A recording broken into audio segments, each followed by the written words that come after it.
as far as I think your protocols as to who you guys will work with, I'm sort of wondering, like, what's something a band can do to make an impression?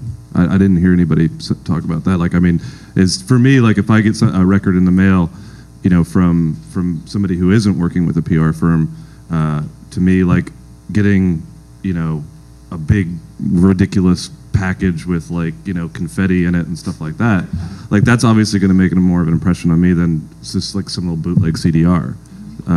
But you know, it all depends on the music, obviously. But I'm wondering, like, for a band that does have like the things that you guys said that they need to have, you know, what's something that they can do to make that good first impression? You went first. Go ahead. Okay, I'm just going to say, for me, I'm a pop geek at heart, and if I listen to a record, and I like to do more of my CD listening in the car, because when I'm sitting at my desk, I can't really listen.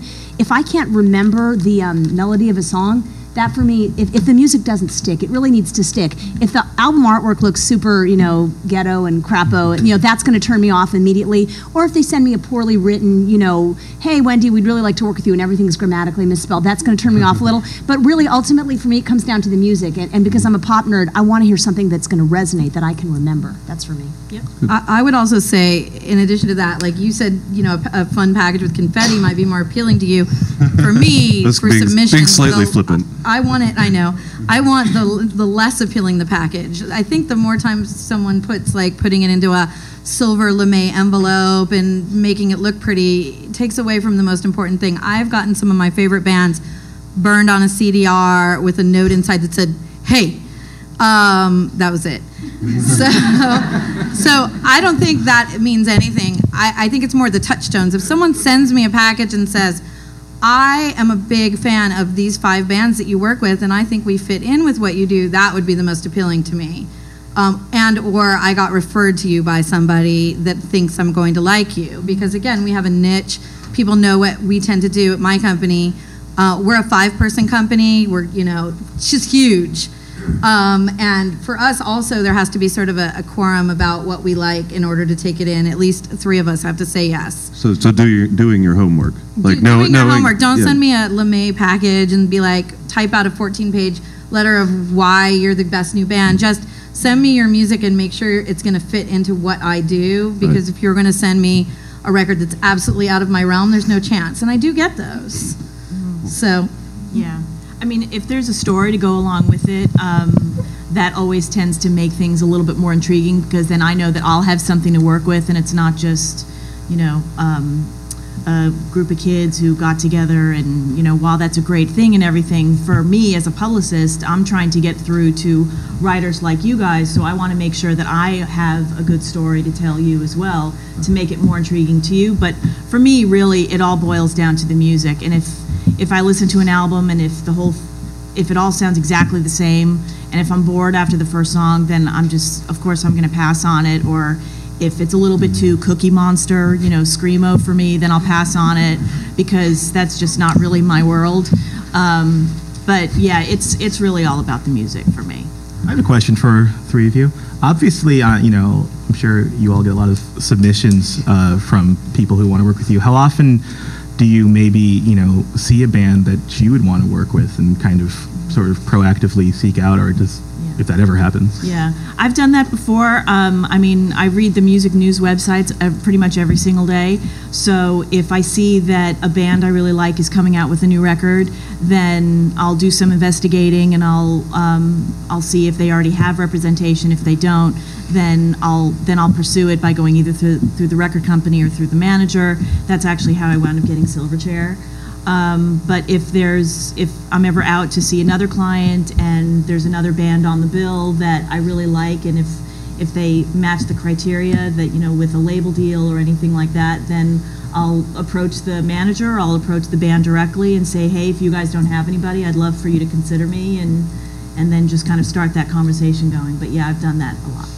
All right, let me jump around a little bit, and now we're going to put Seth and Albert on the spotlight here. Obviously, print media, there's a lot less of it these days, a lot less space for reviews and things like that in the papers. What, besides confetti, gets you guys' attention when something comes across your desk? I'll go with Albert first.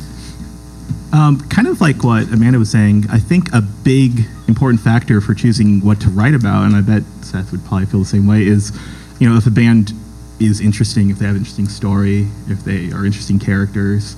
There's plenty of bands, especially locally, that I'll see who are good and, very well might have some national success or whatever. And, you can write some amount of them, but if they're not interesting personalities, or if they don't have, no matter how talented a journalist you might be, there's not that much you can do about it if they're, if their quotes are boring, and if their story is like, well, we met in high school and we got together and we played this show, and then, to have more, and usually, actually, I think it corresponds with people who are making more interesting, creative music, usually tend to be interesting people anyway, so. Right. I think it all comes down to the music at the end, but as far as like interesting stories and, somebody who'd be an interesting interview, some of my worst interviews have been with the most interesting people, like Ray LaMontagne. I'm sure, people know him and know how fucking weird he is. And interviewing that guy was like, I'd rather get root canal, but he